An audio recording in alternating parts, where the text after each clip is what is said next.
Негізі отан отбасынан басталады дейтін болсақ, тәрбиенің ошағы да отбасы дейтін болатын болсақ, ал тәрбие дегеніміз ол көрумен келетін дүние, көрумен қалыптасатын дүние болғандықтан, әрбір ата-ана өзінің көркем мінезіменен баласының қандай болмағын қаласа, өзі сондай болудан бастау керек. Баласы білімді болуды, кітап оқитындығын қаласа, ата-ана бүгіннен бастап үйге барған кезде кітап оқи бастау керек. Ана кітапты оқып отқан әке шешесін көргеннен кейін бір көреді, екі көреді, үш көреді, содан кейін үйрене бастайды. Сол қалыпқа келе бастайды. Негізі бала бұл ата-ананың, яғни үлкендердің айнасы. Бала ол өзгеше емес, біз қандаймыз, балаларымыз сондай. Ол бізден бөлек емес. Біз кейде шатасып жатамыз. Арасында әрбір ата-ана ойланатын дүние. Сенің балаң сен қандайсың сондай. Яғни, егер баланы түземек керек болатын болса, бірінші ата-ана, үлкен адам өзін түземектен бастау керек.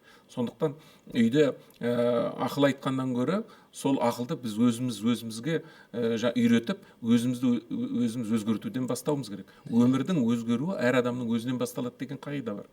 Ендеше баланы, басқаны өзгертпес бұрын, бірінші адам өзін өзгертуден бастау керек. Осы қағиданы әрбір елдің тұрғыны өзіне жаңағындай басты мақсат етіп ұстайтын болса, біз көптеген мәселелерді оңтайлы шешуге мүмкіндік алатын едік.